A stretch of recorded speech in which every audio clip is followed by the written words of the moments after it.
One of the ways that we like to better serve car shoppers is to buy cars and test them over the long term. So a year or more where we can gain insights into reliability, fuel economy and fuel costs, as well as take deeper dives into features and multiple uses. And as we say goodbye to one of our favorite long-term test cars, the 2022 Ford Maverick, we're welcoming this, the 2023 Jeep Grand Cherokee Trailhawk 4xe. So why did we buy a Grand Cherokee? Well, we named the Jeep Grand Cherokee our best SUV of 2023. Its capability, its powertrain options, its versatility between the 2-row and the 3-row. There are just a lot of great options and features for an SUV buyer. And we like to put our money where our mouth is when it comes to buying vehicles. We very often buy our award vehicles, and at the end of our time, we'll answer, would we buy it again?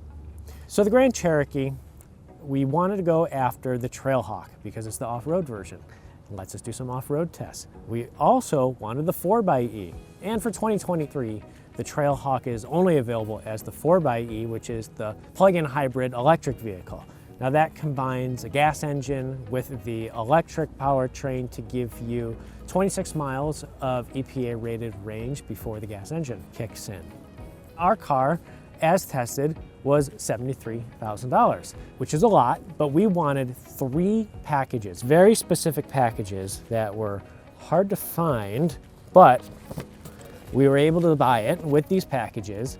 The Advanced Pro Tech Group 2 package with night vision as well as the 360-degree camera system.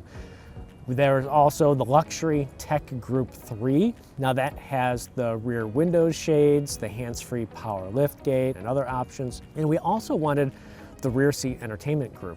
Now that has dual 10.1-inch screens in the back with Amazon Fire TV built in. Anytime we go into these ownership experiences, we're really curious what we're gonna get. Are we gonna get a smelly interior like our Hyundai Palisade?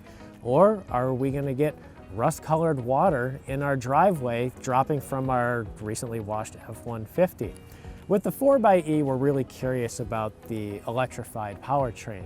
Are we gonna get 26 miles of estimated range? What's that gonna be like in different temperatures? As well as, does buying a plug-in hybrid still make sense? It's kind of a balance of, that in-between of a gasoline vehicle and an electric vehicle, but there are a lot of good electric cars around $70,000. So do you really need a PHEV? We'll be testing its off-road capabilities. And then also, is the night vision a gimmick or is it practical? And how easy is it to use those screens in the back with Fire TV?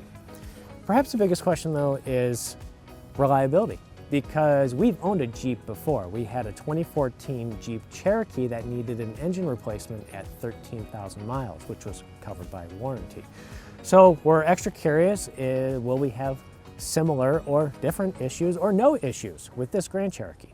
What we'd also like to know is, what do you think? So be sure to comment, let us know what you'd like us to test on the Grand Cherokee, and be sure to subscribe and turn on notifications for more updates on Cars.com's Jeep Grand Cherokee Trailhawk 4xe.